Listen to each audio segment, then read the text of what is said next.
When people start collecting watches, they generally buy what is readily available.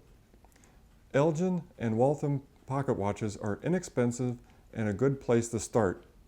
You can become more selective and maybe even more specialized as your knowledge grows. Begin with your watch repair learning process with the cheaper watches. Practice on watches that work and maybe some that don't.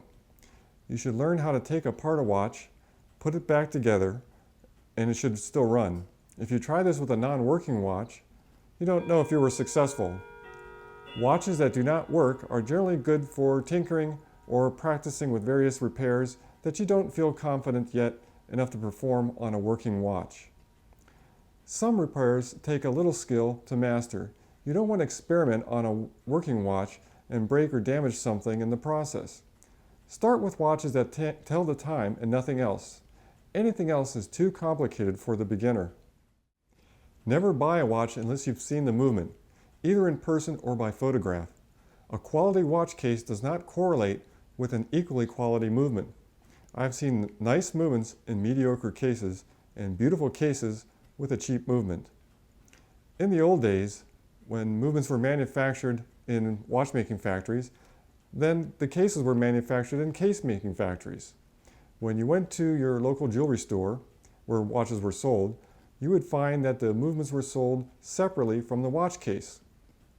You can pick your movement and you can pick your case. Sometimes a person would buy an expensive and impressive case in order to, and then only afford a cheap movement. You can impress all your friends without paying for an expensive movement that no one would probably see. For others, a movement was important for quality, reliability, and longevity. The case only housed the movement.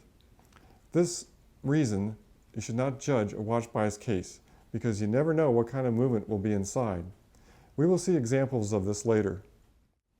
If you're interested in wristwatches, I strongly recommend you start with pocket watches. Due to the smaller size, the greater delicacy of parts, and the needed skill development, it is likely that you'll damage a wristwatch. Start with large pocket watches. They are stronger and more robust. The parts, being bigger, are easy to manipulate. Nearly everything you find in a wristwatch has already been done in a pocket watch. Pocket watches are the stepping stone to the wristwatch.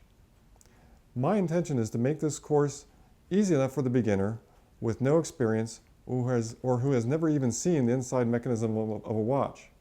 You can follow along easy, step by step, perform each procedure over and over until you master it. Your success will depend on the amount of time you're willing to devote to practicing and learning watch repair.